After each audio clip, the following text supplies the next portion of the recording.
भगवान शिवशंकरांची पूजा बेलपत्राशिवाय अपूर्ण मानली जाते. भगवान शिवशंकरांना बेलपत्र, पांढरे फुलं अतिशय प्रिय आहेत. बेलपत्र महादेवांना इतकं प्रिय का आहे? बेलाचं पान महादेवाच्या पिंडीवर का वाहिलं जातं? यामागे 2 कथा सांगितल्या जातात. त्यानुसार समुद्रमंथनावेळी पृथ्वीवर विष उत्पन्न झाले. या विषामुळे भूमीवरील जीवजंतूंचा मृत्यू होऊ लागला. त्यामुळे पृथ्वीवर मोठे संकट निर्माण झाले. समुद्रमंथनातून उत्पन्न झालेले विष शंकरांनी प्राशन केले.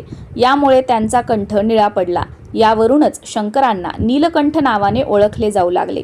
मात्र विषाच्या प्रभावामुळे शंकरांचे डोके अत्यंत गरम झाले. त्यांच्या शरीरातील पाण्याची पातळी कमी होऊ लागली. शंकरांची ही अवस्था पाहून अन्य देव त्यांच्या मदतीला सरसावले. त्यांच्या डोक्यावर बिल्वपत्र म्हणजेच बेलाची पानं ठेवून शंकरांवर पाण्याचा अभिषेक केला. यामुळे शंकरांचे डोके शांत झाले. बेलाची पाने थंड असतात आणि शरीरातील पाण्याची पातळी संयमित ठेवण्यास मदत करतात. म्हणूनच शिवपूजनावेळी बेलाच्या पानाचा सर्वाधिक वापर केला जातो आणि तेव्हापासूनच शिवलिंगावरती बेलपत्र वाहण्याची जी परंपरा आहे ती सुरू झाली. दुसरी पण एक कथा सांगितली जाते. त्यानुसार माता पार्वतीने शंकरांना मिळवण्यासाठी खूप प्रयत्न केले, कठोर तपश्चर्या केली. त्यांनी अनेक प्रकारचे उपवास केले. एकदा महादेव जंगलात बेलाच्या झाडाखाली बसून तपश्चर्या करत असताना देवी पार्वती शिवाची पूजा करण्यासाठी पूजेचे साहित्य आणायला विसरल्या. मग त्यांनी झाडाच्या गळून पडलेल्या पानांनीच शिवाची आराधना सुरू केली आणि देवाला पानांनी पूर्णपणे झाकून टाकले. यावर भोलेनाथ प्रसन्न झाले आणि तेव्हापासूनच शिवलिंगावरती बेलपत्र वाहण्याची परंपरा सुरू झाली असं सुद्धा म्हटलं जातं.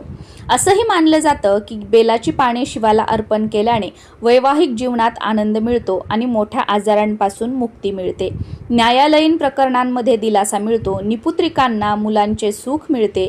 शिवपुराणात बेलाच्या पानाचा महिमा असा सांगितला आहे की 3ही लोकांमध्ये जेवढी पुण्यतीर्थ आहेत त्या सर्वांचे मूळ बिल्वपत्रात असल्याची मान्यता आहे. शिवपूजनात बिल्वपत्राचा वापर केल्यास शंकरांची विशेष कृपा होते अशी सुद्धा श्रद्धा आहे. बेलाचे पान हे आरोग्याच्या दृष्टीनेही महत्त्वाचे आहे.